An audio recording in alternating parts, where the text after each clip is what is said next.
아까 전에도 얘기를 했지만 우리 오늘 수업은 좀 특별히 더 눈을 번쩍 뜨고 번쩍 뜨시고 들어야 돼요. 무슨 얘기인지 아시는지 잘 모르겠지만 하여간 조금 졸릴 수 있다는 거예요. 졸릴 수 있으니까 좀 번쩍 뜨고 드시고 일단은 저기 저번 주에 했던 것 그 복습부터 할게요. 우리 저 공감화행부터 했었나요? 123페이지 공감화행. 공감화행은 어떤 거에 대한 대답이라고 했어요? 정표화행에 대한 대답이다. 정표화행에 대한 긍정적인 대답이 공감화행, 부정적인 대답이 비공감화행인데 공감화행은 직접화행은 감탄사로 나타난다. 123페이지예요. 제일 밑에 3.3.1 공감화행의 직접화행은 감탄사로. 그래서 124페이지 보면 14번에 기억서부터 비읍까지 다 그러게 이거 다 감탄사로 올라가 있어요. 표준국어 대사전에. 그래서 감탄사로 대답하는 게 기본적인 직접화행이고요.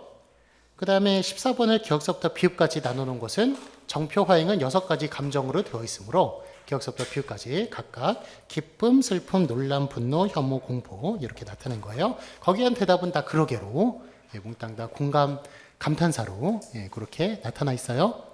자, 그런데 그런 걸 이제 간접화행으로 나타낸다. 즉 다른 형식으로 나타낸다고 할 때는 진술 형식이나 정표 형식이나 질문 형식을 빌려가지고 나타내는데 15분의 기억예만 보면 와 되게 웃긴다라는 기쁨 화행에 대해서 이거를 공감할 때 진짜 웃긴다 진술 형식으로서 하하하 정표 형식으로서 누가 아니라니 질문 형식으로서 이렇게 간접적으로 대답할 수 있다는 거예요. 그래서 직접 화행은 감탄사, 간접 화행은 지금 15번의 기억의 을에 나타나듯이 제일 앞에 진술 형식, 중간에 정표 형식, 뒤에 질문 형식 이런 식으로 나타날 수 있다는 거예요. 자, 다음에 3.4 비공감 화행을 볼게요. 비공감 화행은 정표화행에 대해서 부정적인 응답을 할 때, 즉 거기에 대해서 공감하지 않을 때 비공감 화행이라고 얘기를 하는데, 즉 그래서 정표 화행이 응대예요. 공감 화행, 비공감 화행 둘 다. 3.4.1 직접 화행을 보시면 직접 화행은 비공감 화행은 감탄사로 역시 나타난다. 그래서 16번의 기억서부터 비읍까지 역시 6가지 감정에 대해서 다 아니 이런 식으로 감탄사로 지금 대답을 하고 있어요. 직접 화행. 자, 그럼 3.4.1 보시면 비공감 화행의 간접 화행은 감탄사로 나타내는 것이 아니라 진술이나 질문이나 명령이나 청유 형식으로 나타내요. 그래서 17번 기억 예를 보시면 와 되게 웃긴다라는 정표 화행의 기쁨 화행에 대하여 을이 난 안 웃겨 진술 형식으로 뭐가 웃기냐 질문 형식으로 조용히 해 명령 형식으로 조용히 하자 청유 형식으로 그렇게 비공감을 나타내는 것을 볼 수 있어요. 그래서 이렇게 감탄사 외에 다른 형식으로 나타냈을 때는 간접화행 그렇게 말할 수 있어요. 자, 다음에 거기 125페이지 제일 밑에 쭉 보시면 감사화행이나 사과화행에 대해서 응대할 때는 독특한 비공감 화행이 형식이 있다고 그랬죠. 그래서 천만에요, 별말씀을요, 괜찮아요. 이런 게 우리가 흔히 많이 사용하기 때문에 공감 화행이라고 생각합니다만 그게 아니에요. 비공감 화행이에요. 그러니까 감사라든지 아니면 사과에 대해서는 비공감 화행을 많이 사용한다. 왜냐하면 그것은 공손하고 관계되어 있기 때문에. 그래서 고마워요 그랬더니 네, 당연하죠. 이런 식으로 그렇게 긍정을 했다가는 싸가지 없는 사람이 되어버린다. 그래서 관용의 경륜을 어기기 때문에. 그 다음에 미안해요에 대해서 네, 당연하죠. 이렇게 얘기를 하면은 그 사람에 대해서 상당히 부담을 지우는 표현이 되기 때문에 이거는 재치의 경륜을 어긴 거예요. 그렇기 때문에 비공감 화행으로 얘기하는 것이 일반적이며 그 이유는 공손을 지키기 위해서다라고 저번에 얘기를 했었어요. 그래서 사과 화행, 감사 화행에 대해서는 특별한 그 비공감 화행의 형식이 있다는 것. 천만에요, 별 말씀을요, 괜찮아요. 그러니까 유어레컴이나 대초라이트라는 식으로 외국에서도 다른 형식이 있어요. 거기에 관련된 그런 특별한 형식이 있다는 것 알아두시고요. 한국에도 있고요. 아마 중국에도 있을 거예요. 몽골에도 있을 거고. 자, 다음에 3.5 설명 질문 응대 화행을 보시면 설명 질문 응대 화행이란 설명 질문에 대해서 응대를 하는 거예요. 설명 질문이란 OWLH 그러니까 의문사를 통한 질문이 설명 질문인데 거기에 대해서 응대를 하는 것. 그러면 응대를 할 때 어떻게 응대를 해요? 거기 그 의문사에서 응대를 하려면 거기에 대한 대답을 해야 되니까 진술 화행이 기본적인 형식이에요. 응대를 하려면. 그래서 설명 질문 응대 화행의 직접 화행은 진술 화행으로 발효된다. 그 의문사에 대해서 대답을 하는 것이므로.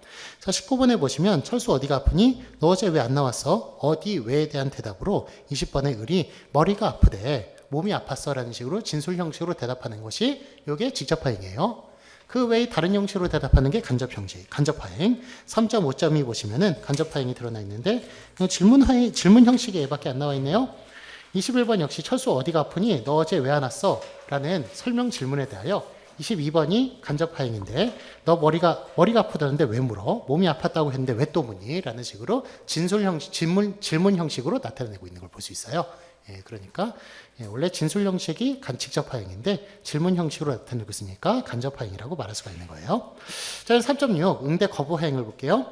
응대 거부 화행이란 응대 거부 화행의 이제 직접 화행을 보시면 응대 거부 화행이라는 것은 어떤 거에 대한 대답이냐? 진술 화행과 판정 질문 화행과 설명 질문에 대한 응대예요. 진술, 판정 질문, 설명 질문. 여기에 대해서 대답을 안 하는 것. 기본적인 형식, 그거는 감탄사 글쎄예요. 글쎄. 철수가 갔어. 진술에 대해서 23번 기억. 23번 니은 철수가 갔어. 판정 질문에 대해서. 디귿 철수가 왜 갔어? 설명 질문에 대해서. 24번 보시면 글쎄. 글쎄다, 글쎄요, 글쎄 옳시다. 이거 모두 다 감탄사예요. 자, 그 다음에 의형, 예, 이런 식으로 감탄사로 대답하는 게 직접 화행이란 말이에요. 직접 화행이고 대부분 다 글쎄로 보통 대답을 해요. 자, 그 다음에 3.6점에 보시면 간접 화행이 나타나는데 간접 화행의 대표적인 형식으로는 몰라예요. 그러니까 글쎄하고 몰라하고 달라요. 글쎄 같은 경우에는 감탄사로서 직접 화행이 되는 것이고 몰라 같은 경우에는 감탄사로 등재되어 있지 않아요. 예, 그렇기 때문에 그거는 진술 형식으로 대답하는 것이라고 본다는 거예요. 그래서 간접 화행이라고. 그래서 25번 역시 기억, 니은, 디귿 진술, 판정 질문, 설명 질문에 대해서 26번 몰라, 난 모르겠어 진술 형식으로 왜? 난 모르겠는데 질문 형식으로 이렇게 대답하는 것 간접 화행이라고 말할 수 있어요. 자, 그럼 3.7 수락 화행을 볼게요. 수락 화행과 거절 화행은 뭐에 대한 대답이냐? 명령과 청유에 대해서 청유에 대한 대답이에요. 역시 수락화행이 직접 화행은 감탄사의 형식으로 나타나요.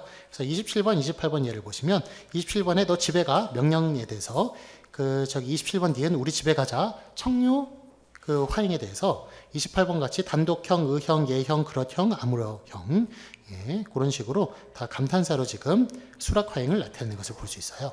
자, 그 다음에 간접화행은 감탄사 이외의 다른 형식으로 나타나는 것인데 29번 보시면 넌 집에 가 우리 집에 가자라는 예, 명령 청유 화행에 대해서 30번 같이 좋지 당연하지 알았어 나도 갈 생각이었어 진술 형식으로 만세, 야호, 야, 브라보, 얼씨구 이런 거 목당 다 감탄사이긴 해요. 그런데 이거는 응대 화행을 나타내는 감탄사가 아니라 정표 화행을 나타내는 감탄사라는 것. 예, 그래가지고 간접 화행이 된다는 거예요. 그래서 30번 니은 조금 주의하셔야 돼요. 예, 정표 화행으로서 대답을 하면은 이것도 간접 화행이에요. 감탄사로 비록 대답을 한 것이긴 하지만 예, 정표 화행을 나타내는 것이 기본적인 기능이므로 예, 그래서 그걸로 보는 거예요. 그래서 간접 화행으로 보는 거예요. 디귿 이건 일이 다 끝났지? 예, 질문 형식으로 집에 갈게 그럴게 약속 형식으로 예, 몽땅 다 간접 화행을 나타내는 것을 볼 수 있어요. 자, 그러면 3.8 거절 화행도 역시 마찬가지로 수락 화행과 마찬가지로 감탄사로 대답하는 게 직접 화행이에요. 그래가지고 31번 너 집에 가라 우리 집에 가자 명령 청유 화행에 대해서 31번 같이 아니형, A형, 예형, 의형, 단독형 예, 몽땅 다 감탄사로 대답을 하고 있어요. 여기 직접 화행. 거절 화행의 간접 화행은 진술 형식, 정표 형식, 명령 형식, 약속 형식으로 나타나는데 33번에 명령 청유 화행에 대하여 34번이 이제 대답을 하고 있는데 안 돼 싫어 나는 가고 싶지 않아 라는 거 진술 형식. 그러니까 싫어라고 대답하는 거 있죠. 예, 그거는 간접 화행이에요. 예. 아니라고 대답하는 게 직접 화행이에요. 싫어라고 얘기하는 거는 진술 형식을 빌린 간접 화행이에요. 자, 그러면 니은 A끼, 예끼, 예라, 어허, I 참, 에잇. 니은 디귿 같은 경우에도 역시 감탄사이지만 요거는 정표 화행을 나타내는 감탄사이므로 간접 화행이라고 볼 수가 있는 거예요. 자, 그럼 리을 웃기지 마, 닥쳐. 예, 명령형. 예. 닥쳐 이거 입 다물으라는 얘기예요. 이것도 명령이에요. 그러니까 예, 명령 형식 가지고 예, 아니라는 걸 얘기하는 거절 화행. 자, 그러면 나는 안 갈게 라는 것 약속 형식을 가지고 간접 화행을 나타내는 것이고요. 자, 3.9 허락 화행을 보시면 허락 화행은 뭐에 대한 대답이냐? 허락과 불허는 약속 화행에 대한 대답이에요. 왜 수락하고 허락을 나눠놨느냐? 수락 같은 경우에는 그 해야 할 일이 화자가 지금 해야 할 일이에요. 예, 그 말을 들은 응대를 해야 되는 화자가 해야 할 입장이니까 받아들이는 입장에서 수락이라는 말을 쓴 건데, 그런데 약속 같은 경우에는 그 미래에 해야 할 일이 화자가 응대 화행을 말하는 화자가 하는 것이 아니라 그 저기 약속 화행을 한 청자가 해야 되는 말이에요. 청자가 해야 되는 행동이란 말이에요. 예, 그러니까 그 상대방이 해야 되는 것이니까 내가 받아들이는 입장이 아니라 그걸 해야 할지 안 할지 내가 허용하는 입장이거든요. 예, 그렇기 때문에 허락화행이라고 그렇게 말했다고 얘기를 했어요. 그래서 수락화행, 허락화행 예, 두 개가 갈린다. 그래서 허락화행 같은 건 약속화행에 대한 것인데 응대인데 3.9점이 허락화행의 직접화행은 감탄사의 형식으로 나타나요. 그래서 35번 보시면 그 일은 내가 할게, 그 일은 제가 할게요. 약속화행에 대해서 36번 같이 그렇, 단독, 아무, 예형, 올형, 의형 뒤에 있는 감탄사로서 몽땅 다 대답을 하면 직접화행. 자, 그 다음에 허락화행이 간접화행이 있는데 간접화행은 진술 형식, 장표 형식, 명령 형식으로 나타난다는 것. 그래서 37번에 약속화행에 대해서 38번 같이 네가 해도 좋아, 네가 해도 돼, 네가 해도 괜찮아 진술 형식으로. 39번 만세, 야, 야호, 브라보 예, 이런 것 예, 정표 형식으로. 39번에 니은 같은 경우는 진술 형식이라고 얘기했어요. 예, 그거 자리 좀 이동시켜 주시고 38번으로 이동시켜 주시고요. 39번의 니은은. 그다음에 40번 같은 거는 명령 형식. 예, 몽땅다. 예, 그렇게. 예, 그러니까 진술 형식, 정표 형식, 그 다음에 명령 형식으로서 간접적으로 이렇게 대답을 할 수 있다는 것. 자, 다음에 3.10 불어화행을 보시면 불어화행은 역시 그 약속화행에 대하여 부정적인 응대를 뜻하는 것인데 3.10점을 보시면은 직접 화행 같은 경우는 감탄사로 나타난다.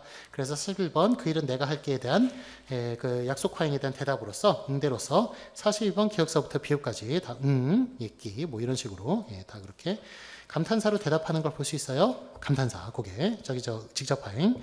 자는 3.10점이 보시면 불어 화행의 간접 화행 보시면 진술 형식, 정표 형식, 명령 형식, 청유 형식, 약속 형식으로 나타나는데 43번에 역시 그 약속 화행에 대하여 44번 진술 형식, 네가 하면 안 돼, 네가 해서는 안 돼, 진술 형식.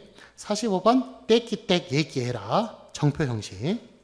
자, 그 다음에 45번의 디귿 같은 경우에도 진술 형식이라고 했어요. 그래가지고 그것도 자리 좀 이동시켜 주시고요. 45번의 디귿을 44번으로 이동시켜 주시고.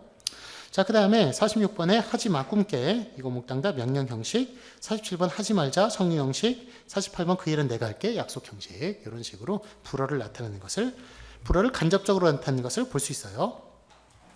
자, 그 다음에 49번 같은 경우에는 금지 화행과 불어 화행을 구별해야 된다. 이런 측면에서 지금 얘기를 해놓은 것인데 49번 같이 단독형으로 사용될 때는 아무런 맥락 없이 단독형으로 사용될 때는 이거는 상대방 하는 행동을 하지 말라는 금지 형식으로 사용된 거니까 금지의 명령으로 사용되는 것이니까 금지 화행, 그 상부 화행은 금지 화행은 하위 화행이고요. 그 상위 화행은 명령 화행이에요. 그러니까 명령 화행의 일종이 금지 화행이에요. 그래서 이거는 명령 화행으로 볼 수가 있지만 즉 요구 화행과 응대 화행으로 봤을 때 요구 화행이라고 볼 수 있지만 49번 같은 경우에는 50번 같은 경우에는 난 대회에 나갈 거예요 라는 약속 화행에 대해서 대답하는 거예요. 하지마 라는 식으로 응대를 하는 것이니까 이거는 금지 화행이 아니라 응대로 사용된 응대 불어 화행이라고 그렇게 말할 수가 있다는 거예요. 그러니까 그 두 개를 불어 화행과 금지 화행을 구별해야 된다 라고 그렇게 얘기를 했고요. 자, 그 다음에 그 아래 보시면 불어 화행이 약속 화행의 형식을 띤 그러니까 구별을 해야 되는데 금지 화행 불어 화행이 금지 화행의 하위 화행이에요. 불어 화행도 금지 화행의 한 종류라고 볼 수가 있는데 간접적으로 차용을 한 거죠. 그래서 그 아니라고 원래 직접 화행으로 감탄사로 대답해야 될 걸 하지마라는 식으로 명령 형식을 빌려가지고 간접적으로 대답을 한 거예요. 그렇기 때문에 불어 화행하고 그거하고 금지 화행하고 교집합적인 면이 있다라고 보시면 될 거예요. 그거 빌려가지고 한 것이다. 자, 그 다음에 51번 보시면 너 진짜 죽는다라는 경고 화행에 대해서 의리 안 할게 라는 식으로 약속 형식으로 그렇게 대답을 하는 것을 볼 수가 있어요. 약속 화행의 형식으로 그렇게 나타날 수도 있다. 라고 얘기를 했고, 자, 표 1번이 그러니까 지금까지 얘기한 것 다 종합한 것이다. 라고 그렇게 얘기를 했고요. 말씀드렸고. 자, 다음에 4번 구성적 화행을 보시면 구성적 화행은 인사 화행과 그 다음에 부르기 주의 집중 화행으로 나눠져 있는데 구성적 화행은 저번에 얘기했지만 영화에 비유하자면 스텝의 비유된다. 예, 그러니까 어떤 내용적인 측면을 다루는 것이 아니라 어떤 대화의 진행적인 측면을 다루는 것이다라고 얘기를 했고요. 인사화행 같은 거는 인사말의 형식으로 안녕하세요, 안녕히 가세요 이렇게 정해져 있는 형식으로 말을 하게 되어 있고요. 간접화행 같은 경우에는 질문 형식, 명령 형식, 왔어? 들어가세요 라고 얘기하는 것, 예, 질문 형식, 명령 형식으로 간접적으로 나타내는 것을 볼 수가 있고요. 4.2 부르기 주의 집중 화행을 보시면 부르기 주의 집중 화행은 예, 그 상대를 부르는 것 아니면 화자적으로 주의를 환기시키는 것 이런 걸 얘기를 하는 것인데, 예, 4번 예를 보시면 야, 어이, 여보게 이런 것 감탄사의 형태로 나타나는 게 직접 화행이에요. 간접 화행은 감탄사 이외의 형식, 여기요, 저기요 이렇게 말하는 것, 이거는 진술 형식이에요. 그래서 진술 형식으로 빌려서 말한 감탄, 저희 간접 화행이라고 볼 수가 있어요. 학습 평가 풀어봤고요. 자, 다음에 대화 구조로 넘어갈게요. 대화 구조는 그러니까 대화를, 그러니까 우리가 이렇게 거기를 문장을 이렇게 절로 쪼개고 그 다음에 구로 쪼개고 그 다음에 어절로 쪼개고 단어로 쪼개고 형태로 쪼개고 그 다음에 음절로 쪼개고 음운으로 쪼개듯이 커다란 대화를 점점 쪼개는 거예요. 예, 커다란 대화를 대화라고 한다면 예, 그거를 갖다가 좀 쪼갠 것, 서론, 본론, 결론으로 처음, 중간, 마무리로 끄는 게 기능 단계고 그 다음에 그거를 또 하나의 주제별로 끄는 게 단위 화제고 또 단위 화제를 A, B 예, 이런 식으로 이렇게 묶은 게 교환이고 그 다음에 A만 이렇게 묶은 것이 순서고 그 다음에 순서에서 각 문장 하나하나씩을 화행이라고 부른다. 예, 이렇게 얘기를 했었어요. 자, 그래서 대화 단위표 1번에 그거 화행 지금 대화 이렇게 나와 있는데 예, 제가 이야기한 것을 말로 풀어 쓴 거예요. 예, 그러니까 그거 한번 읽어보시고. 자, 그 다음에 1.1 화행의 개념을 보시면 화행 같은 경우에는 앞에서 열심히 다뤘어요. 한국어의 화행에서 열심히 다뤘으니까 예, 여기 표를 보면 앞에 있는 표 그대로 옮겨놓은 거예요. 예, 그러니까 뭐 이런 화행이 있다. 이 정도만 이제 알고 앞에 거 반복하는 거니까 다루지 않고 넘어가고요. 자, 1.2 화행과 문장의 차이점을 볼게요. 화행과 문장 같은 경우에는 일단은 첫 번째 차이점, 언어 형식이 다르다. 화행은 말이고 문장은 글이라는 얘기예요. 형식이 다르다. 둘째, 구체성, 추상성에서 차이가 있다. 화행과 문장 중에 어떤 게 추상적이라고 얘기했어요? 예, 문장이 더 구체적이라고 생각할 수 있습니다만 아니에요. 문장이 더 추상적이에요. 왜냐하면 문장이라고 하는 것은 매우 이상화된 주어, 목적어, 서술어 몽땅 다 갖춰진 그런 이상화된 형태가 문장이라고 얘기를 했어요. 예, 글에 써져 있는 거 무조건 문장이 아니에요. 완전히 그 통사론에서 다루는 문장이라고 하는 것은 완전히 모든 형식을 갖춘 이상화된 형태, 그런 것이 문장이기 때문에 예, 그것이 훨씬 더 추상적이라고 얘기했어요. 화행이 훨씬 더 구체적이에요. 우리 말하는 거 그대로 전사한 거니까. 자, 그 다음에 셋째, 구조에서의 차이가 있어요. 예, 구조라고 하는 것은 어떤 게 더 구조가 완벽하다고요? 화행과 문장 중에 문장이 구조가 훨씬 더 완벽해요. 예, 문장은 꽉 짜여진 조직체라고 얘기했어요. 그러니까 훨씬 더 구조가 훨씬 더 체계적이고 예, 화행은 감탄사 하나로만은 해도 이게 화행이 되니까 구조가 아예 거의 안 짜져 있다고 예, 그렇게 말해도 될 정도로 대단히 구조에서 차이가 있다. 그렇게 얘기를 했고요. 다음에 넷째, 운율에서 차이가 있어요. 운율이라고 하는 것은 억양이라든지 강세라든지 장단 뭐 이런 걸 얘기를 하는 건데 그래서 이런 게 나타나겠어요? 말할 때 이런 게 나타나겠어요? 예, 당연히 말할 때 나타나죠. 예, 그렇기 때문에 운율은 어디서 나타난다? 거기서 나타난다. 저기 화행에서 나타난다. 운율이라고 하는 개념 잘 알아두세요. 운율은 장단, 악센트, 휴지 이런 걸 얘기하는 거예요. 예, 그러니까 뭐 중간에 쉰다든지 막 강하게 막 예, 강세를 넣는다든지 억양을 위로 했다 아래로 했다 뭐 이렇게 한다든지 예, 고절을 한다든지 예, 이런 걸 다 운율이라고 그래요. 운율. 예, 그러니까 이거는 저기 국어학적인 용어예요. 그러니까 알아두시고 운율에서의 차이는 예, 그 운율을 가지고 있는 게 화행이고 안 가지고 있는 게 문장이다. 그렇게 보시면 돼요. 자, 그다음에 다섯째, 맥락에서 차이가 있어요. 예, 맥락에도 의존하고 있는 게 화행이에요, 문장이에요? 예, 화행이에요, 화행. 예, 화행은 맥락을 통해서만 이해가 가는 것. 문장 같은 경우에는 너무 완벽하게 짜여져 있기 때문에 맥락 필요 없어요. 그거 하나만 가지고도 이해가 가요. 예, 우리 머릿속에서 매우 이상화된 형태이기 때문에. 예, 근데 저기 맥락이 필요한 거는 화행이다. 그렇게 얘기를 했고요. 자, 다음에 그래서 3번의 예 같은 경우에는 이게 지금 맥락이 필요한 경우에요. 나는 너를 좋아해. 순이가 철수에게 얘기한 것과 진수가 영희에게 나는 너를 좋아해는 지금 나와 너가 완전히 달라요. 네, 다르기 때문에 맥락이 필요한 경우, 이런 경우는 화행이라고 얘기할 수 있는 거예요. 자, 그럼 여섯째, 기능에서의 차이가 있어요. 그래서 문장 같은 경우는 어디에 더 집중하느냐? 거기 제가 명제라고 얘기했죠. 명제. 예, 그러니까 한 문장에서의 내용적인 부분을 명제라고 얘기했어요. 그러니까 참과 거짓으로 나눌 수 있는 것, 논리학적인 개념인데 참과 거짓으로 나눌 수 있는 것이 명제라고 얘기했는데 문장에서의 의미는 명제적인 의미를 많이 집중을 해요. 집중을 하는데 화행의 의미는 기능을 더 집중한단 말이죠. 그러니까 우리가 지금까지 열심히 배웠던 화행, 뭐 진술이니 정표니 이런 곳에 훨씬 더 집중한다는 거예요. 그런 기능에 더 집중하니까 즉 그래서 기능에서의 차이점이라는 것은 화행에서 기능에 더 집중하고 문장에서는 명제의 내용에 더 집중한다라는 그런 식으로 알아두시면 되겠어요. 자, 그럼 2번 순서를 볼게요. 예, 순서의 정의 및 특성. 순서라고 하는 것은 A, B, A, B 이렇게 말할 때 A에 해당하는 것, B에 해당하는 것, 예, 그 각각이 순서라고 얘기를 했었어요. 그래서 순서는 다음과 같은 특성을 갖는데 첫째, 순서는 비동시성을 가져요. 예, 같이 어떤 순서에 한 턴이라고 얘기하거든요. A가 말하면 B는 쉬어야 돼요. 그 다음에 B가 말할 땐 A가 쉬어야 되고 이런 식이 되는데 둘이 똑같이 동시에 촤촤 이렇게 말하는 경우는 싸울 때 빼놓고는 없다는 것. 일반적으로는 없다는 것. 예, 그래서 비동시성이라는 말이 그런 말이에요. 동시에 이렇게 말하는 경우는 없다는 것. 그게 첫 번째 특성이고요. 둘째 특성은 순서는 화행으로 구성돼요. 예, 그러니까 화행이 여러 가지 묶인 게 뭐 하나로 이루어지는 경우도 있고 여러 개 묶여가지고 이루어지는 경우도 있고, 예, 그래서 순서는 화행으로 구성된다는 것, 그게 고얘기고요.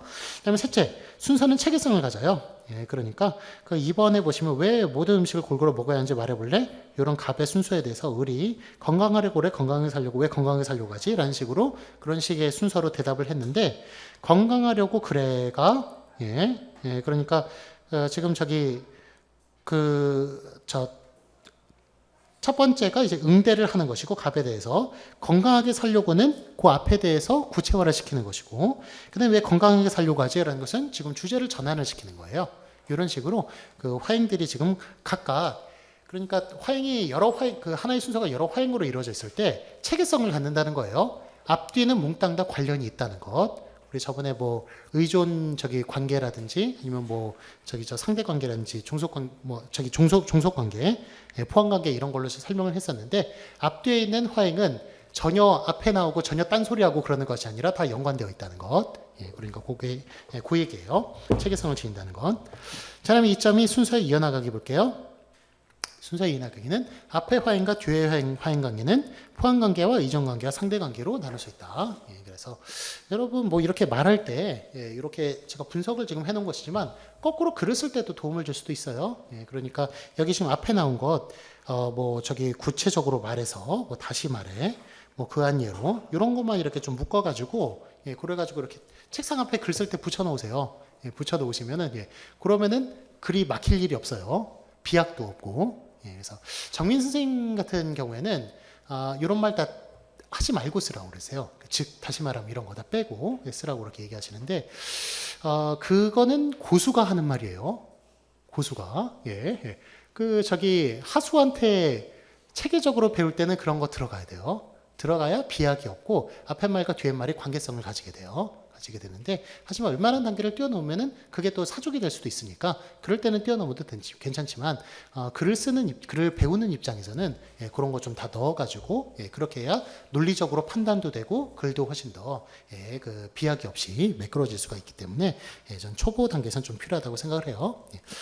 자, 다음에 포함 관계가 있고 그 다음에 종속 관계가 있는데 포함관계, 의존관계, 그러니까 의존관계는 종속관계라고 지금 나와 있는데 거기는 세 번째 줄에는 순서에 이어나가기 두 번째 줄에는 의존관계라고 되어 있네요. 이거 좀 종속관계로 바꿔주세요.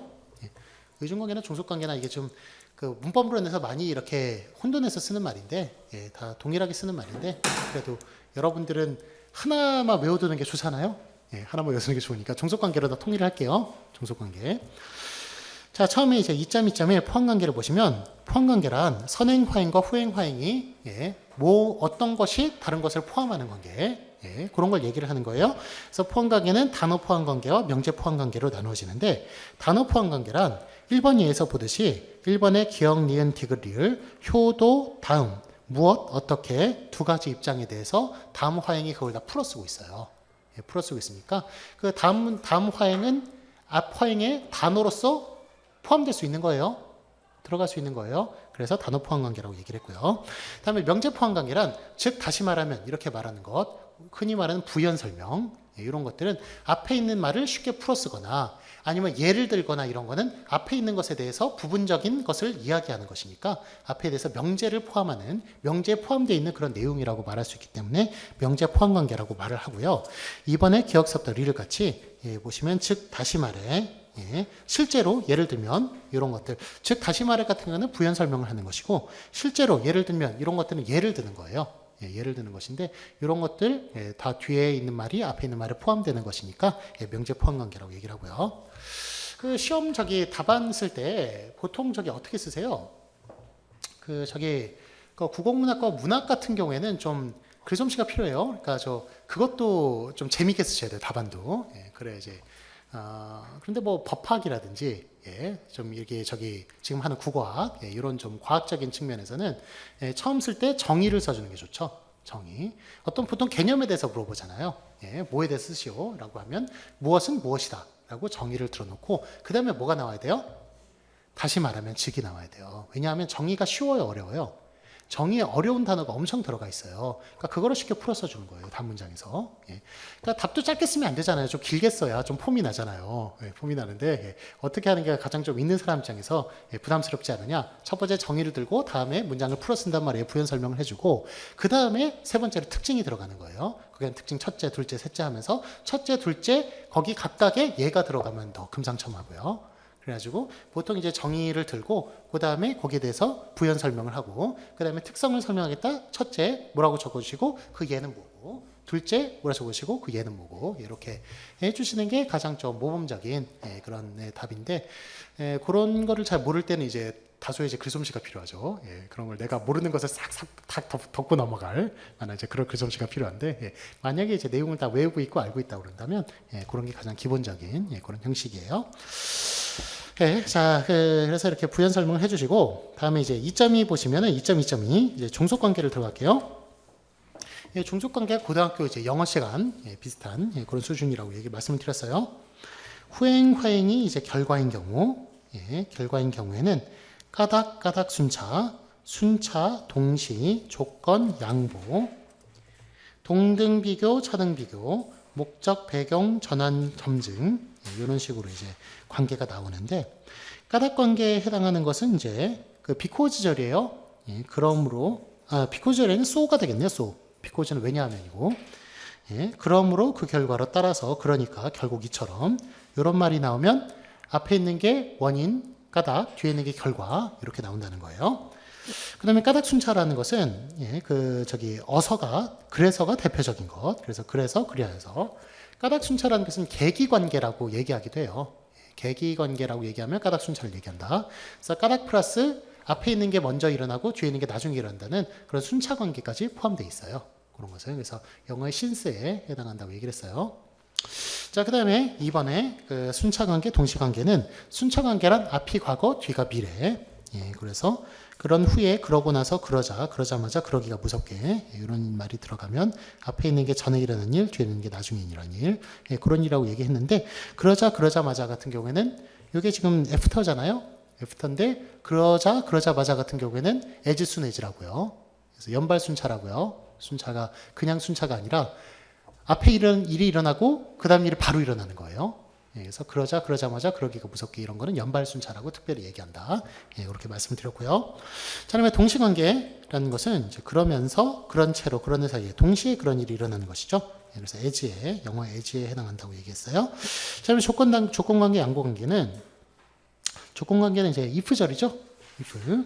그래서 앞에 있는 게 조건이고 뒤에 있는 게 뒤에 이제 화행이 그 결과절이 된다는 것. 앞에 뭐 조건이니 까닭이니 뭐 이런 말 다 반대말은 결과예요. 결과. 그래서 앞에 있는 게 무슨 선행 화행이 까닭 화행, 후행 화행이 결과 화행 이런 식으로 얘기할 수가 있는 거예요.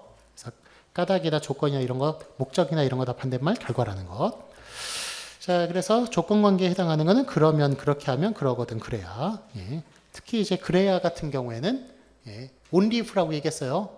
if가 아니라 그러니까 필수 조건이라고 그렇게 얘기를 했고 자, 그 다음에 그 양보관계는 이제 그럼에도 불구하고 그래도 이런 말이 들어가면 양보관계.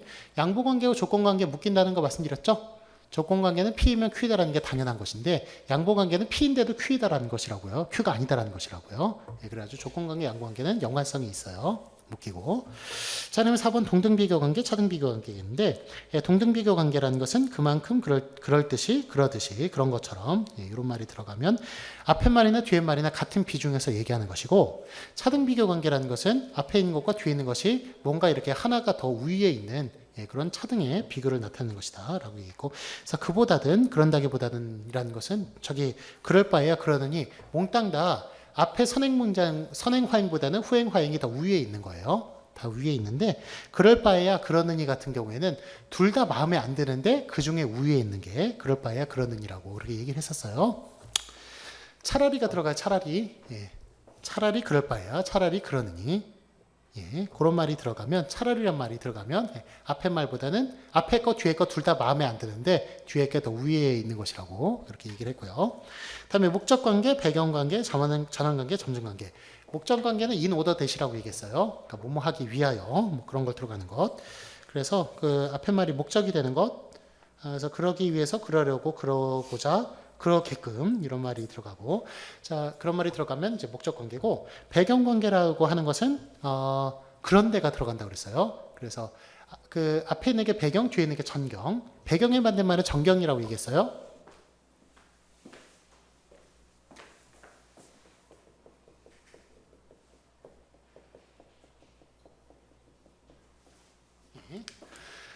의미론에서 따지면은 의미의 빈자리가 있어요. 빈자리. 예. 요거 뭐예요? 요거 이름? 손가락? 요거 엄지죠? 엄지. 고유어로. 요거 뭐예요? 요거 검지. 요거 가운데. 그 다음에 요거 뭐예요? 예. 요게 뭐예요? 요건 새끼. 요거 뭐예요? 요게 이름이? 요거 이름 없어요. 손이 좀 이상합니다만. 예. 요거 이름 없어요. 예. 요게 약지는 약이 한자예요.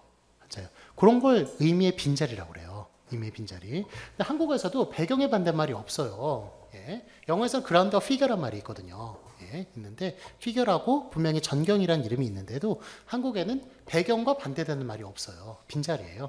빈자리여서 만든 거예요. 전경이란 말을. 예. 그래서 피겨의 번역어예요. 피겨, 전경. 예, 그래서 하여간 뭐 저기 배경관계라는 것은 앞에 화행이 배경이 되고 뒤에 화행이 전경이 되는 관계. 예, 이런 게 그거예요. 저기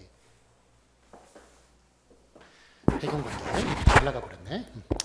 자, 그래서 거기 배경관계에 해당하는 것은 그런데, 그러더니 이런 말이 들어가고, 자, 그러면 전환관계는 앞에 말이 이제 앞에 말에서 뒤에 말로 이제 뭔가 바뀌는 사건이 앞에 게 중단되고 뒤에 게 이제 시작되는 그런 걸 얘기하는 게 전환관계라고 얘기했고, 그러다가 같은 게 들어가고요. 점증관계는 그 더모라고 그랬어요. 앞에 게 늘어나면서 뒤에 게 더 늘어나는 것. 그래서 그럴수록 이런 말이 들어간다고요. 7분의 2를 보시면 그녀는 반응을 보이지 않았다. 그럴수록 남자는 더욱 애가 달았다. 반응을 보이지 않을수록 애가 달았다는 것. 앞에 게 늘어날수록 뒤에 게 늘어났다. 이런 관계가 점증관계라고 얘기를 했고요. 자, 다음에 선행화행이 결과인 경우에는 까닭관계, 역차관계, 한계관계 요거 3개만 포함이 돼요. 그래서 원래는 저 앞에 있었던 거는 후행화행이 결과인 경우였고 이번엔 선행화행이 결과인 경우에는 이렇게 까닭, 역차, 한계관계만 포함이 돼요. 그래서 까닭관계는 왜냐하면 그 까닭은 그 이유는 그 원인은 이런 말이 들어가고 그 다음에 역차관계라는 말은 순차하고 반대말이에요. 그러니까 앞에 있는 게 나중에 일어난 일이고 뒤에 있는 게 전에 일어난 일 이런 관계가 before의 before before가 바로 역차관계예요. 그래서 그런 표지는 그러기 전에가 있고요. 한계관계라는 것은 뭐뭐 할 때까지 뭐 이런 걸 얘기하는 거예요. 그래서 그 영어의 until에 해당하는 것 거기에 해당하는 게 그러도록 그럴 때까지 그럴 정도로 이런 말이 들어간다고 얘기했어요. 그래서 8번에 보면은 왜냐하면 까닭관계 그 다음에 니은에 그러기 전에 역차관계 그러도록 이렇게 한계관계로 그렇게 얘기를 했어요. 예를 들었고 다음에 2.2.3 상대관계라고 하는 것은 상대관계는 나열관계와 대조관계와 선택관계로 나눠져요. 나열관계는 and예요. 그 다음에 대조관계는 but고 선택관계는 or이겠죠. or. 예, 이렇게 세 가지, 이게 상대관계에 포함이 돼요. 자, 그러면 날 관계를 보시면, 날 관계는 선행화행과 후행화행이 순접적으로 연결되는 것인데, 그래서 그리고 또한 둘째, 이런 게 들어가요. 여기는 다 했으니까, 그리고는 and에 해당하고, 예, 또한도, 예, 뭐, besides, 그 정도에 해당하겠네요. 게다가, 뭐, 이런 것. 자, 그 다음에 둘째가 나오면 첫째가 있다는 얘기죠. 예, 그러니까 첫째하고 둘째 같은 경우는 같은 비중이잖아요. 예, 그러니까 이걸 나열 관계라고 얘기할 수 있다는 거예요. 자, 그 다음 10번 보시면은, 거기 이제 첨가 관계 같은 경우에도 그 상대 관계에 들어가요. 그래서, 게다가, 여기 지금 2.2.3부터 할 차례인가요? 그렇죠. 예. 제가 복습을 했네요. 예. 예, 그럼 2.2.3 다시 좀 구체적으로 설명을 드리자면, 예. 상대 관계는 세 가지로 나열, 대조, 선택 관계 나눠지는데, 나열은 and라고 얘기했어요. and라고 얘기했는데, 그 아래 읽어볼게요. 날 관계는 선행화행과 후행화행이 순접적으로 연결되는 것이고, 그리고 또한 둘째가 포함되고, 예, 그런 표지가 나오면 되는 것이고. 9번 예를 읽어볼게요. 자기 자신을 잘 알고 있는 사람은 그 이상으로 총명한 사람이다. 그리고 남을 이길 수 있는 사람은 강한 사람이다. 앞에 말이나 뒤에 말이나 같은 비중을 두고 있는 것을 볼 수 있어요. 자, 니은, 그는 그것을 과시하지 않는다. 또한 그는 자신의 결점을 알고 있으며 자신이 행한 과실과 실수를 솔직하게 인정한다. 이것도 and로 지금 묶여져 있는 거죠. 예, 그러니까 같은 비중으로 묶여져 있는 것이고요. 디귿 첫째, 주동문과 달리 사동문에서는 사동주가 주어 명사구로서 새롭게 도입된다. 둘째, 주동문의 주어 명사구는 사동문에서 목적어 명사구나 부사어 명사구로 대응된다. 무슨 내용인지 모르겠죠, 이게. 냅다 어려운 말이라서 무슨 내용인지 모르겠지만 하여간 보시면 첫째, 둘째가 나오는 것을 보아서 이게 첫째, 둘째가 나오면 앞에 말이나 뒤에 말이나 다 그 같은 비중으로 엮여져 있다는 걸 알 수가 있죠. 예. 9번의 디귿 이해할 수 있는 사람 있어요? 이해할 수도 있어요. 이해할 수도 있는데, 예. 이해할 수 있는 분께는 제가 아낌없는 박수를 쳐드리도록 하고요. 예. 예. 대부분 다 모르실 거라고 생각을 하는데, 예. 그러니까 뭐, 이거는 구체적으로 내용은 설명하지 않을게요. 예. 이렇게 통사론으로 넘어가니까. 자, 다음에 두 번째 단락 보시면, 선행화행의 내용에 대해서, 그 아래 단락 보시면, 선행화행의 내용에 대해서 후행화행의 내용이 첨가되는 첨가관계를 띠는 경우도 나열관계에 해당한다. 첨가관계는 영어의 beside에 해당하는 거예요. 예, 게다가. 그래서 첨가를 나타내는 표지를 살펴보면 게다가, 심지어, 더군다나, 하물며 이런 말이 들어가는데요. 이런 말이 들어가도 앞에 말이나 뒤에 말이나 다 비중이 비슷해요. 비중이 같아요. 자동차는 독한 매연을 정신없이 뿜어댄다. 게다가 자동차 사고는 끊임없이 수많은 인명과 재산의 피해를 낸다. 라는 식으로 첨가를 시키고 있지만 앞에 말이나 뒤에 말이나 다 비중이 비슷한 걸 볼 수 있어요. 그래서 나열관계. 자, 그러면 니은 자동차 바퀴가 크고 균형이 맞는다고 해도 엔진이 작거나 제동장치인 브레이크가 나쁘면 자동차는 잘 굴러갈 수 없다. 더욱이 연료 탱크나 점화 장치가 잘못되면 자동차에 불이 나기도 한다. 이렇게 더욱이 게다가 이런 말이 들어가면 앞 화면에서 첨가를 시키는 것인데 비중은 같아요. 앞에 항이나 뒤에 항이나. 예, 그래서 나열관계에 해당하는 것, and에 해당하는 것도 있고 beside에 해당하는 것, 둘 다 나열관계에 속한다는 것 알아두시고요. 자, 그럼 2번 대조관계를 볼게요. 대조관계는 선행화행과 반대의 내용을 가진 화행이 뒤에 나오는 것이다. 그래서 but에 해당한다고 그랬어요. 거기에 해당하는 한국어의 그 표지는 그러나 반대로 이런 게 있어요. 11번 예를 보시면 21세기를 준비하기 위해서는 미래지향적인 교육 내용이 필요하다. 교육개혁이 필요하다. 그러나 이 시대의 교육개혁은 장기적이기보다는 단기적이고 가시적인 성과에 집착해 한꺼번에 너무 많은 과제를 선정함으로써 부분적인 성과를 거두는 데 그쳤다. 그 다음 니은 내가 남에게 웃어주면 상대방도 미소로 답한다. 반대로 내가 상대방을 비난하면 상대방도 나에게 비난의 화살을 겨눈다. 서로 이렇게 역접, 반대되는 내용이 지금 이렇게 나열되어 있는 걸 볼 수 있어요. 예, 그래서 이렇게 반대 내용 나오는 것을 대조관계, 그렇게 이야기를 해요. 자, 그럼 3번, 선택관계를 볼게요. 선택관계는 올이라고 그랬죠? 선행화행의 내용과 선행화행과 내용과로 나와 있죠? 선행화행의 내용과 후행화행의 내용 중에서 하나가 선택되어야 하는 경우이다. 아니면 혹은 이런 것이 선택관계를 나타내는 표지예요. 한글 학습지 할까요? 아니면 엄마표 한글 공부할까요? 예. 그는 배추를 트럭으로 싣고 왔다. 혹은 손수레로 싣고 오게 됐다. 예. 그래서 뭐 둘 중에 하나 이렇게 선택하는 경우, 예. 그런 경우는 그 선택관계라고 얘기를 한다고요. 자, 다음에 2.3 화행이 중요도에 따른 분류를 볼게요. 예. 그 화행의 중요도는 주된 화행이 있고 그거를 도와주는 보조 화행들이 있어요. 그래서 주화행과 보조화행으로 나눠가지고 얘기하는 게 화행의 중요도에 따른 분류예요. 그 첫 번째 줄 읽어보시면 그 화행들은 중요도에 따라서 주화행과 보조화행으로 나눌 수 있다. 그 순서에서 가장 중심이 되는 그 주제에 관해서 말하는 화행이 주화행이고 주화행을 내용상 보조하는 화행이 보조화행이다. 라고 정의는 그렇게 얘기할 수 있고요. 그 2.3.1 주화행의 예를 볼게요. 하나의 순서에서 의사소통 목적을 대표하는 화행이다. 요즘 어떻게 지내니? 라는 말에 대해서 을이 대답을 해요. 머리가 아파. 복잡한 일이 많거든. 직장은 직장대로, 가정은 가정대로 문제가 많아. 그렇다고 뭐 아주 나쁜 건 아니야. 라고 얘기하는 것. 이렇게 이야기를 했어요. 자, 을의 기억서부터 리을까지 제일 중요한 화행이 뭐예요? 기억서부터 리을까지. 제일 중요한 화행. 요즘 어떻게 지내니에 대한 대답은 뭐예요? 머리가 아파요. 머리가 아파. 그렇죠. 그러니까 그게 주화행이 되는 거예요. 그러면 니은은 무슨 역할을 하느냐? 왜 머리가 아픈지에 대해서 도와주는 역할을 해요. 그 이유를 얘기한 역할을 해요. 왜 머리가 아프대요? 복잡한 일이 많으니까. 복잡한 일이 많아서. 복잡한 일이 많거든. 그 다음에 직장은 직장대로, 가정은 가정대로 문제가 많아. 복잡한 일에 대해서 또 설명을 하고 있죠. 직장에서, 가정에서 다 복잡하다. 그 다음에 리을은 그렇다고 뭐 아주 나쁜 것은 아니야. 라는 식으로 약간의 전환을 시킬 수가 있어요. 전환을 시키고 있는데, 그래도 갑에 대한 대답은 니은이, 그 기억이 가장 거기에 대한 응대를 하는 것이니까 기억이 주화행이고 나머지 화행들은 기억을 다 도와주는 것이라고 그렇게 볼 수가 있는 거예요. 그래서 기억을 주화행, 니은서부터 리을까지를 보조화행이라고 볼 수가 있는 거예요. 자, 다음에 15번 볼게요. 15번 그 위에 줄 보시면 15번 위에 줄 보시면 주화행은 하나의 순서에서 여러 개로 나눌 수 있다. 그래서 15번 예를 보시면 아 덥다. 그런데 철수 왔니? 라고 말을 하는 것에 대해서 아니 철수가 안 왔다는 거죠. 그 다음에 근데 철수는 왜 찾아? 라는 식으로 다른 지금 화행을 얘기하고 있어요. 그렇죠. 그럼 어떤 게 주화행이고 어떤 게 보조화행이에요? 이런 경우는 둘 다 주화행이에요. 그렇죠. 아니 같은 경우에는 철수가 왔니에 대해서 대답하는 것이고 그 다음에 그런데 철수는 왜 찾아는 내가 다시 요구를 하는 것이죠.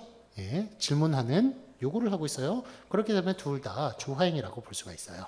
그래서 주화행과 보조화행 나눌 수가 있는데 또 주화행으로 이루어진 순서도 있다는 것 이것도 알아두시고요. 다음에 2.2.3 보조화행을 볼게요. 보조화행이란 하나의 순서에서 주화행이 성공적으로 수행되게 돕는 화행을 가리킨다. 보조화행은 부가적 기능과 예비적 기능을 갖는다. 부가적 기능이란 제한적 한정적 기능이라고도 하며 주화행에 대해 추가적인 정보를 제공함으로써 주화행에 대한 정당성을 제고하거나 주화행의 내용이 쉽게 이해되도록 하는 것이다. 구체화, 요약, 까닭, 결과, 조건, 양보, 동시, 순차, 목적, 첨가 이런 것들 앞에서 다루었던 그 화행과 허행과의 그 순서 이어나가기 있죠. 거기에 다뤘던 것들이 대부분 다 부가적 기능이에요. 거기 부가적 기능 예를 들어보면 16번에 내일 호남 지방에 비가 올 거야. 특히 전라북도에 올 거야. 이렇게 포함관계 구체화를 시키든지 아니면 니은 내일 호남 지방에 비가 올 거야. 왜냐하면 일기예보에서 그렇게 말했거든. 까닭관계. 내일 호남 지방에 비가 올 거야. 그러니까 여행을 가는 것은 다음으로 미루자. 이것도 까닭관계. 그런데 니은하고 디귿은 차이 아시겠죠? 니은은 후행화행이 까닭이고 디귿 같은 경우는 후행화행이 그거예요. 까닭이에요. 결과예요.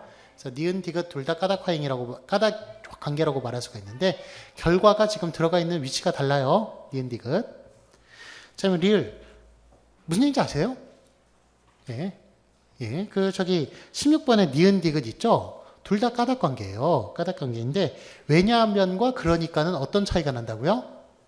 왜냐하면은 후행화행이 까닭이라고요. 근데 그러니까는 후행화행이 결과라고요. 결과. 그런 점이 다르다고요. 하지만 니은 디귿 둘 다 까닭 관계예요. 까닭 관계. 결과가 어디 나오느냐가 다른 거지. 자, 그 다음에 리을이요. 만약 내일 호남 지방에 비가 올 거야. 만약 제주도에 있는 태풍이 호남 지방으로 북상하면 비읍 내일 호남 지방에 비가 올 거야. 강한 바람도 동반하면서 시옷 내일 호남 지방에 비가 올 거야. 그 후로 갤 거야. 라고 얘기하는 것. 그래서 리을 같은 경우는 조건 관계고 미음은 양보 관계, 비읍 같은 경우에는 동시 관계, 시옷 같은 경우에는 순차 관계네요. 순차 관계. 이런 식으로 기역사부터 시호까지 그렇게 관계가 다 나와 있는데 이런 것들은 앞에 화행에 대해서 다 부차적으로 설명을 해주는 것이니까 부차적 기능이라고 다 묶일 수가 있어요. 자, 근데 예비적 기능을 볼게요. 예비적 기능이란 주화행을 수행하기 전이나 주화행에 대해서 말해주는 기능이다 라고 얘기해서 요거는 좀 약간 저기 부가적 기능보다도 그러니까 그 내용적인 것을 다루고 있진 않아요. 내용적인 것을 다루고 있지 않은데 뒤에 있는 화행을 설명해 주거나 뭐 이런 역할을 하는 것들이에요. 예비적 기능은. 그래서 관계 설정을 보시면 1번. 관계 설정이란 주화행을 실행하기 전에 사회적 인간적 관계를 공고히 하는 것이다. 그래서 17번에 신뢰합니다. 신뢰합니다. 라는 게 무슨 내용적인 것을 다루고 있진 않죠. 그렇죠. 예, 신뢰합니다라는 것은 앞에 뒤에 있는 말이 당신에게 신뢰되는 내용을 말하겠습니다. 예, 앞으로 제가 신뢰되는 내용을 말할 것입니다. 라는 식의 이야기예요. 예, 그러니까 이런 것들이 그러니까 그 관계 설정을 위해서 하는 것이죠. 상대방한테 미안하니까 관계를 관계를 위해서 하는 말이에요. 그 다음에 니은 이런 말씀을 드려서 죄송합니다. 예, 죄송한 말을 하겠습니다. 말씀을 드리겠습니다. 라고 얘기하는 것. 예, 이런 것도 다 상대방과의 관계를 위해서 얘기하는 것. 이런 것들 다 예비적 기능. 그 다음에 2번 예비 공표를 볼게요. 예비 공표란 의사소통 목적 달성을 위해서 청자가 준비할 수 있게 하는 것이다. 그래서 18번에 부탁이 하나 있는데 맛은 좀 여쭙겠습니다. 예, 이런 말들은 뒤에 있는 말이 어떤 목적을 가지고 있습니다라는 것을 미리 말해주는 것이에요. 예, 이런 관계는 예비 공표라고 그렇게 말할 수가 있다는 거예요. 그래서 관계를 설정하든지 예비 공표를 한다든지 이렇게 어떤 구체적인 내용을 다루고 있지는 않지만 뒤에 화행에 대해서 설명해주는 어떤 기능을 가지고 있는지를 설명해주는 이런 것들이 바로 예비적 기능이라고 말할 수가 있어요. 그래서 보조 화행은 부가적 기능을 갖고 있거나 예비적 기능을 가지고 있어요. 3번 강조의 기능을 빼먹었네요. 강조의 기능이란 앞에서 수행한 화행의 내용을 되풀이함으로써 그의 의미를 부각시키는 기능이다. 메타 의사소통이 여기에 속한다. 메타라는 게 무슨 뜻이에요? 그것을 가리키는 게 메타예요. 좀 재규적인 뜻. 예, 그런 걸 메타라고 그래요. 여기 보면은 요즘 치어리더 있죠? 치어리더를 응원하는 사람들이 있어요. 예. 그렇죠. 예, 치어리더 막 사진 막 나오고 막 예쁜 치어리더 막 나오면 응원하고. 예. 그런 사람들 메타 응원자예요. 치어리더는 누군가를 응원하는 사람이에요. 응원하는 사람을 응원하는 거니까 메타 응원자예요. 예. 그런 식의, 그러니까 뭔가를 이렇게 같은 것을 반복하는, 재기적으로 반복하는 뭐 그런 것, 예, 이런 것을 메타라고 얘기를 해요. 예. 자, 그래서 메타 의사소통이라는 것은 그 의사소통을 가리키는 역할을 하는 게 메타 의사소통이에요. 그래서 조금 전에 말씀드렸던 부분입니다. 조금 전에 말씀드렸던 부분은 앞에 있는 말을 가리키는 것이죠. 어떤 말로써 앞에 있는 말을 가리켜요. 이런 게 메타 의사소통이에요. 예. 조금 전에 말씀드렸던 부분이라는 말로써 앞에 있는 말을 가리킨단 말이에요. 예. 그러니까 이런 게 메타 의사소통이라고요. 메타 언어들이 대표적인 게 뭐냐면 형태소, 단어 이런 것들 다 메타 언어들이에요. 언어를 가리키는 언어거든요. 언어를 가리키는 언어. 예. 이런 것들 다 메타 언어들이에요. 예. 시 이런 것도 메타 언어예요. 시 같은 경우에도 뭔가 어떤 언어를 가리키는 말이잖아요. 그 말을 가리키는 말이잖아요. 그렇죠? 글을 가리키는 말이잖아요. 예, 그러니까 이걸 메타 언어라고 얘기할 수가 있는 거예요. 예. 메타 언어라고요. 예. 형태소, 단어 이런 것도 다 메타 언어예요. 형태소나 이런 것도 다 어떤 말을 가리키는 것이죠. 예, 그러니까 그 단어를 가리키는 단어. 예, 이런 것들 다 메타 언어라고 그렇게 얘기할 수가 있어요. 예. 메타 의사소통도 그러니까 어떤 말로써 앞에 있는 말을 가리키면 메타 의사소통이 될 수 있는 거라고요. 예, 그래서 여기 지금 예를 들어놓은 게 조금 전에 말씀드렸던 부분입니다. 조금 전에 말씀드렸던 부분은 앞에 있는 말을 가리키고 있는 거예요. 예, 그렇기 때문에 메타 의사소통이라고 말할 수 있다는 거예요. 예. 자, 조금 전에 말씀드렸던 부분입니다. 이런 말을 왜 하느냐 하면 강조를 위해서. 예, 그래서 강조의 기능을 하는 것도 역시 예비적 기능에 포함이 되며 부가적 기능이라고 그렇게 말할 수가 있다는 거예요. 자, 다음에 2.4 볼게요. 순서 구성에 따른 순서의 분류. 자, 여기에서 이제 순서 구성에 따른 순서 구성을 나눠놓기 위해서는 조금 단어를 나눠놓는 형태론적인 좀 기본적인 지식이 있어야 돼요. 예. 너무 형태론적이라고 너무 어렵게 생각하지 마시고 단어 있죠, 단어. 단어의 종류를 나눌 때 어떻게 나눠요? 단어는 어근이 하나인 것을 단일어라고 얘기를 하고요. 어근이 두 개인 것을, 두 개 이상인 것을 합성어라고 얘기를 하고요. 어근에다가 접사가 결합한 것을 파생어라고 얘기를 해요. 파생어. 예. 그거를 갖다가 차용하면 되는 거예요. 차용하면 그래서 합성 화행 순서가 있고, 단일 화행 순서가 있고, 합성 화행 순서가 있고, 파생 화행 순서가 있고, 예, 이런 식으로 보시면 돼요. 자, 그 단어를 만드는 법이, 단어를 만드는 법을 한자로 뭐라고 그럴까요? 예, 조어법, 조어법.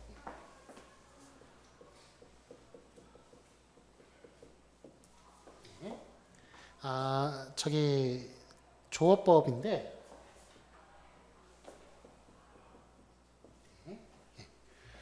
그 단어를 나눠 놓을 때 어근이 하나면 뭐라고 그런다고요? 단일어. 그 다음에 파생어하고 합생어를 묶어 놓는 말이 있어요. 그거를 뭐라고 그래요? 그거를 복합어라고 그래요. 복합어.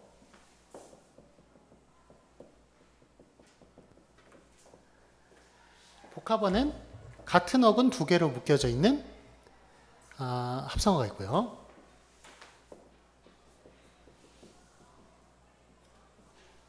그 다음에 어근과 접사로 이루어져 있는 파생어가 있어요. 파생어.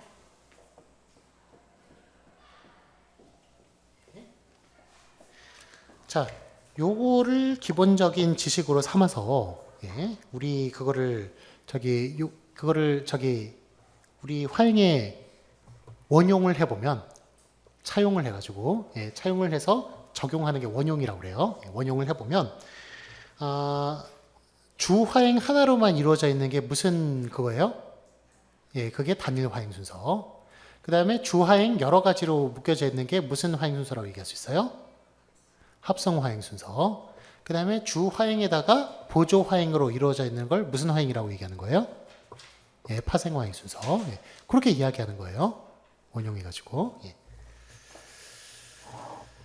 자, 그러면 2.4.1 단일 화행 순서부터 볼게요. 단일 화행 순서란 단 하나의 화행이 순서를 구성하는 경우를 가리킨다.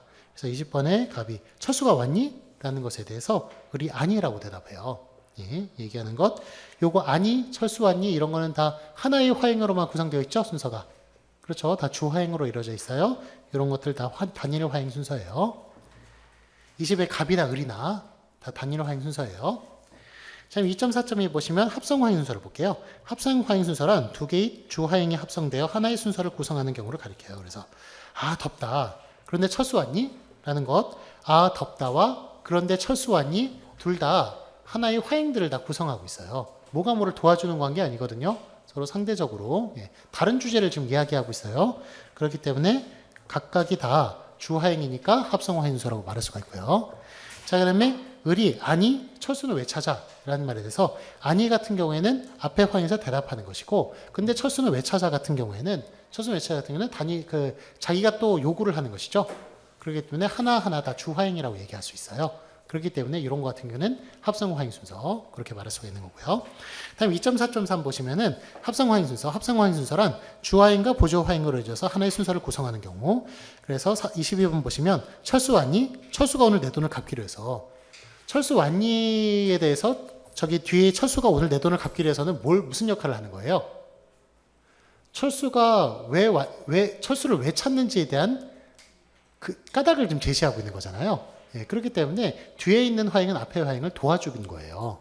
도와주는 거니까 앞에 있는 게 주화행이고 뒤에 있는 게 보조화행이라고 말할 수가 있어요. 이런 관계 파생 화행 순서 그렇게 말할 수가 있고요. 처음에 을 대답 볼까요? 아니 철수하지 않았어 라는 식으로. 아니가 지금 주화행이죠. 앞에 말에서 대답을 한 거예요. 직접 화행에서 대답을 한 것이고, 철수하지 않았어는 앞에 말을 도와주는 거죠. 그렇죠. 앞에 말에 대해서 지금 반복하면서 도와주는 거예요. 도와주는 것. 그렇기 때문에 뒤에 있는 게 보조화행이라고 말할 수가 있어요. 그래서 주화행, 보조화행 합쳐있으니까 파생화행 순서라고 이렇게 말할 수가 있는 거예요. 자, 그러면 화행역으로 끝. 순서역으로 끝. 자, 다음에 3번 교환을 볼게요. 교환은 주도자와 조력자에 의한 상호작용의 기본 단위이다. 1번 값 필요 없는 건 저한테 주세요. 응이라고 얘기를 했어요. 이것은 그러니까 갑과 을이 이렇게 묶여져 있는 것, 주도자와 조력자에 의한 상호작용의 기본 단위, 이런 거를 교환이라고 얘기해서 1번 갑과 을 이렇게 묶여져 있는 게 교환이라고 이야기를 했었어요. 그리고 자, 그 다음에 그 3.1 전이 적정 지점을 볼게요. 전이 적정 지점이란 하나의 순서에서 다른 순서로 넘어갈 때, 그때 우리가 어떤 말을 할 때, 상대방과 대화를 할 때 들어갈 타이밍을 알잖아요. 어떨 때 내가 이 사람 말이 끝났고 내가 말을 시작해야 될 타이밍이다 라는 걸 우리는 알고 있어요. 그런 여러분 머릿속에 있는 내재적인 문법을 밖으로 풀어 쓴 거예요, 지금. 어떨 때 그런 말을 우리가 들어가느냐, 상대 말을 끝난 줄 알고 들어가느냐, 그런 거에 관련된 이야기예요. 전이 적정 지점이란 교환 내에서 순서 교대가 일어날 수 있는 적정한 시점을 말한다. 즉, 말을 교환할 수 있는 타이밍, 그것을 말한다. 전이 적정 지점은 다음과 같은 방법으로 예측할 수 있다. 첫째, 대응상이에요. 대응상. 대응상에서는 전이 적정 지점을 명확하게 예측할 수 있다. 요구를 하면 당연히 응대를 하기 마련이라서 요구 화행이 나타나는 시점이 바로 적정 지점이다. 대응상이란 개념도 모르시는데 이게 무슨 말인지 힘드실 거예요. 대응상이란 뭐냐 하면 명령을 하면 수락이나 거부를 하죠. 수락이나 거절을 하고, 그 다음에 약속을 얘기하면 허락이나 불허를 하고, 이렇게 A, B가 각각 묶이잖아요. 이런 걸 대응상이라고 그래요. 그러니까 우리가 A, B가 이렇게 묶이는데 어떤 것으로 A, B를 예측할 수 있는 것들, 그런 형태를 대응상이라고 얘기를 하는 거예요. 그래서 우리가 요구 화행하고 응대 화행이 대표적인 대응상이에요. 어떤 말을 하고 그 다음에 뒤에 말을 대답을 할 때 안녕하세요 이렇게 상대방 뭐라고 얘기해요? 안녕하세요. 이것도 대응상이에요. 인사를 하면 상대방도 인사를 하게 우리는 예측을 할 수 있어요. 이렇게 고정되어 있는 형식 이런 거를 대응상이라고 그래요. 자, 그러면은 상대방이 질문을 했어요. 판정 질문을 했어요. 그럼 우리는 긍정이나 부정이나 응대 거부로 대답을 한다고 그랬죠. 그러니까 상대방이 질문을 하면은 그 다음에 내가 응대를 해야 될 타이밍이라는 걸 우리는 알고 있어요. 그게 전이 적정 지점이라는 거예요. 상대방이 명령을 하면은 거기에 대해서 부연 설명을 붙이는 경우도 있지만 대부분의 경우에는 제가 응대를 해야 돼요. 상대방이 명령을 하면 제가 응대를 해야 되고, 상대방이 약속을 하면 저도 응대를 해야 되고, 진술을 했을 때도 제가 응대를 해야 되고, 이런 식으로. 그러니까 대응상이 가장 대표적인 그런 전이 적정 지점이라는 거예요. 앞에서 어떤 뭘 말을 했을 때 뒤에 말이 이렇게 이어지는 경우, 그럴 때는 자동적으로 순서가 교환이 된다라는 것을 알 수가 있다는 거예요. 자, 그래서 다시 한번 읽어볼게요. 대응상에서는 전이 적정 지점을 명확하게 예측할 수 있다. 요구를 하면 당연히 응대를 하기 마련이라서 요구 화행이 나타나는 시점이 바로 전이 적정 지점이다. 그래서 요구를 하면 응대를 하니까 전이 적정 지점이 바로 그 부분이라는 거예요. 자, 2번에 기억 보시면 갑이 철수가 없네. 철수 어디 갔니? 라는 것에 대해서 우리 학교에 갔어요. 라고 이야기를 해요. 니은 식사 시간이 다 되었네. 같이 밥 먹자. 라고 그랬더니 네 라고 대답을 해요. 이거 지금 철수가 없네. 철수 어디 갔니? 라는 것에 대해서 학교에 갔어요. 지금 철수 어디 갔니? 라는 식으로 질문을 하니까 대답을 해야 되죠. 그러니까 이게 전이 적정 지점이라는 걸 알아낸 것이고, 니은같이 같이 밥 먹자라고 청유를 하니까 거기에 대해서 수락이다 거절을 해야 되니까 여기 전이 적정 지점이 나타난다는 거예요. 그래서 2번에 니은.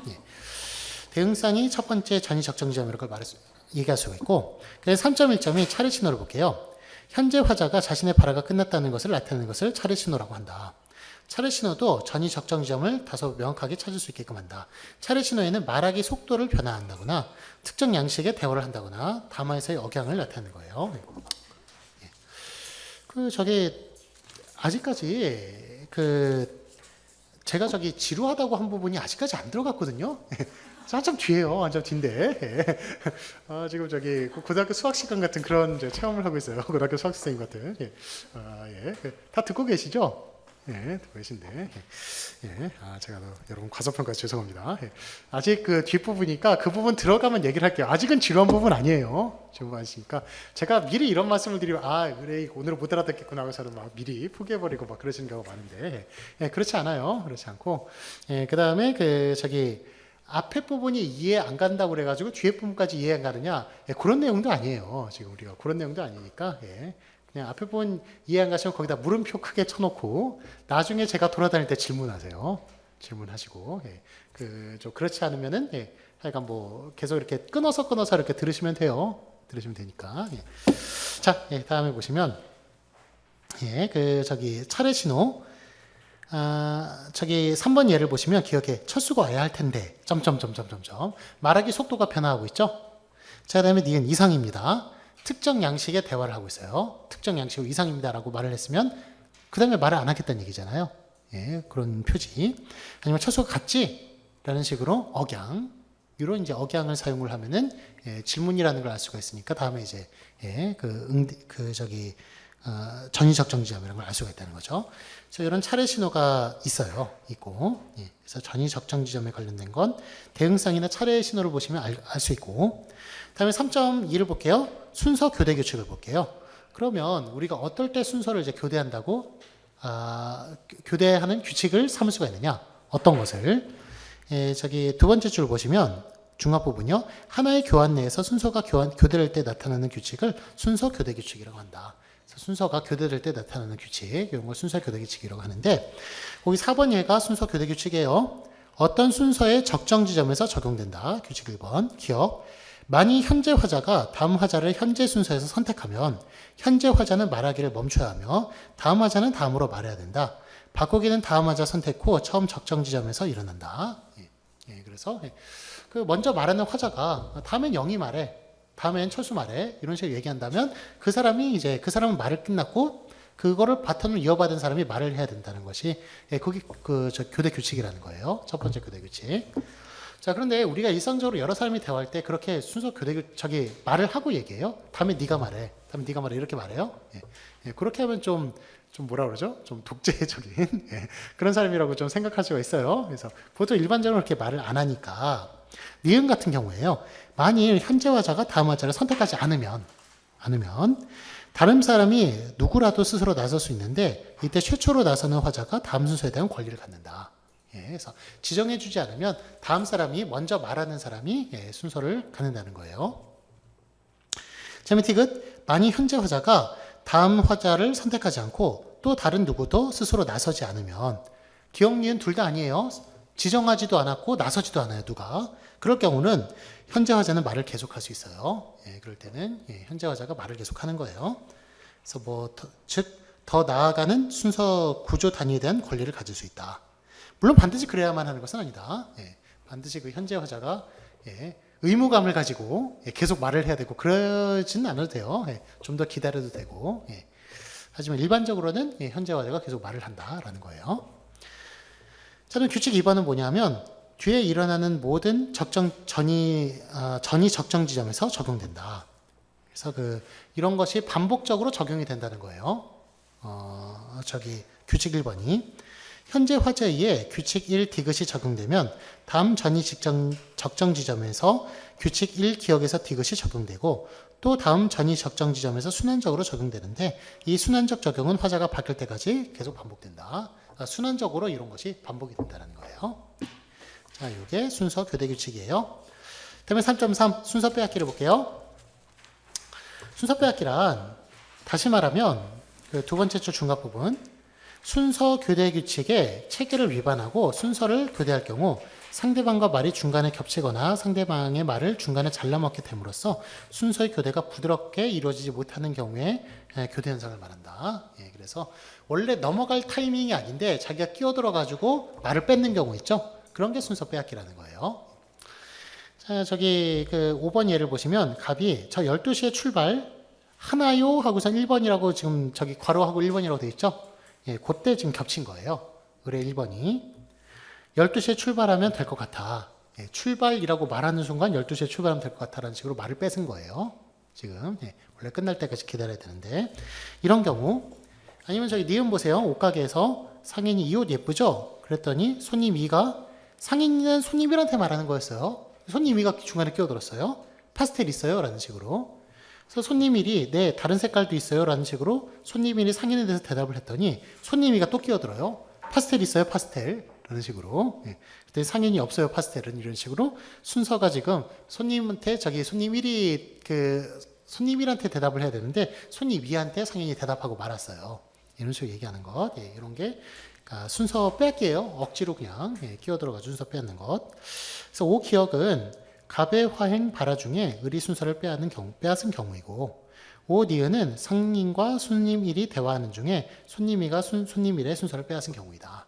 예, 그래서 이렇게 전이 적정 지점이 아닌데도 예, 그렇게 순서를 빼앗는 경우, 그런 게 순서 빼앗기라고 얘기를 하고, 순서 빼앗기는 좀 예의가 좀 없는 경우죠.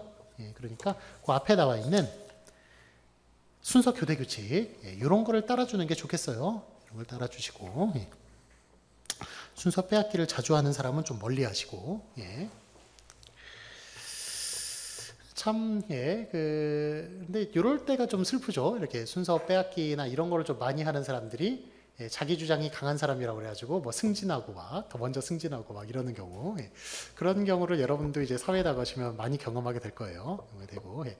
저런 욕심내고 이기주의적인 사람이 예, 먼저 승진하고 막 이러면은 정말 좌절감을 많이 느껴요. 많이 느끼고 예, 기분 나쁘고 그런 경우도 있는데 그럴 경우라도 예, 여러분의 그런 착한 심성을 포기하면 안 돼요. 그래서 예, 다른 사람 예, 돕고 배려하고 이런 착한 심성을 포기하시면 안 되고 나중에 이제 나이 이렇게 들어보면은 그래요. 뭐 저도 뭐 지금 뭐 크게 이렇게 성공한 거라고 말할 수는 없어요. 어떻게 보면 패배주의적인 그런 말이라고 얘기할 수 있을지 모르겠습니다만 그 어른들이 이렇게 하는 얘기 있죠. 뭐 공기 똑같이 숨쉬고 밥 똑같이 먹고 뭐 새끼 똑같이 먹고 뭐 이러는 거 크게 다를 바가 없어요.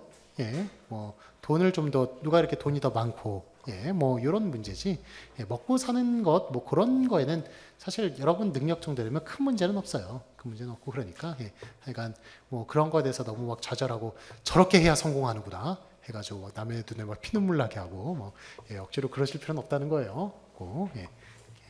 그렇게 하면 사회가 발전이 안 돼요. 발전이 안 되니까. 그러니까 뭐 그렇게 하는 것에 대해서는 오히려 좀 멀리하고 좀 이러는 면이 좀 있어야 될 것 같아요.